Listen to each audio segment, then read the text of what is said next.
Bonjour, je m'appelle Emeline. J'ai rejoint Allianz en février 2021 au sein de la direction des investissements pour gérer l'analyse extra-financière des investissements. Mes missions quotidiennes, c'est d'assurer l'analyse extra-financière des investissements au sein du portefeuille d'investissement d'Allianz France. Pour ma part, ça porte plus spécifiquement sur l'intégration des objectifs de neutralité carbone à court, moyen et long terme. Le projet qui m'a le plus marqué depuis mon arrivée chez Allianz et qui m'a tenue depuis février, c'est la rédaction et la coordination du rapport investissement durable d'Allianz France. C'est un rapport dans lequel on couvre en fait toutes nos activités qui ont lieu à l'intégration de la durabilité dans les investissements. C'est-à-dire qu'on reprend notre process d'analyse ESG, on vient décrire comment est-ce que ça impacte nos portefeuilles, on vient reprendre aussi la mise à jour par rapport à nos ambitions de neutralité carbone, etc.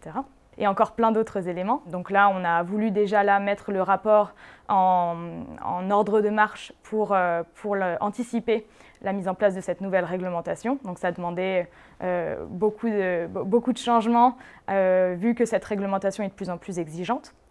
Et aussi, de manière plus stratégique, la transparence climat, c'est un enjeu qui est critique dans la lutte contre le changement climatique. Donc voilà, on a essayé de remonter aussi là, les exigences par rapport à ça. Chez Allianz, les actions concrètes qu'on mène au sein de l'équipe ESG, c'est de revoir la durabilité des investissements qu'on mène par rapport à nos ambitions de neutralité carbone et de préservation de la biodiversité, ainsi que de bonne gouvernance des entreprises. Mais il y a aussi plein d'autres choses, par exemple la création de nouveaux outils climat, de nouveaux indicateurs climat, l'intégration de bases de données climat, et beaucoup de recherches aussi pour comprendre comment est-ce que les recommandations des scientifiques sur le climat impactent nos activités. Les enjeux autour de la décarbonation de nos portefeuilles sont multiples, mais tous très intéressants. Le premier enjeu, c'est un enjeu réputationnel, c'est-à-dire que maintenant qu'on s'est engagé publiquement à décarboner nos portefeuilles, eh bien, il va falloir qu'on le fasse et qu'on le fasse bien.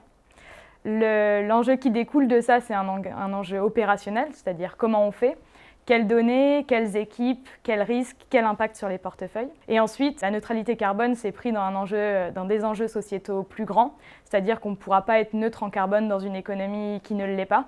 Et pour ça, on a besoin de travailler avec les entreprises qu'on va financer, les secteurs qu'on va financer, et aussi beaucoup avec nos pairs, c'est-à-dire les autres institutions financières sur ce sujet. Le secteur financier part de loin en termes d'analyse extra-financière et encore plus d'analyse climat. Il y a 5 ans, on parlait très peu de risques de transition, de stress test climatique ou d'analyse de scénarios 2 degrés pour les portefeuilles d'investissement. Donc c'est un métier qui change beaucoup et qui doit changer très très vite. Donc pour moi, j'y vois beaucoup d'opportunités et surtout des opportunités qui m'amènent sur des sujets très intéressants. Et chaque avancée, si elle est bien faite et si elle va dans le bon sens, c'est une victoire. Alors la route est longue, mais j'espère qu'on est sur la bonne voie pour adresser tous ces enjeux ensemble. J'ai choisi d'intégrer Allianz car l'entreprise a pris un engagement fort sur ses objectifs de neutralité carbone et j'ai eu envie de soutenir cet objectif-là. Aux jeunes talents qui souhaitent nous rejoindre, n'hésitez plus et venez, car on va avoir beaucoup de besoins en termes d'analyse extra-financière et d'intégration climat dans les prochaines années. Donc venez nous rejoindre.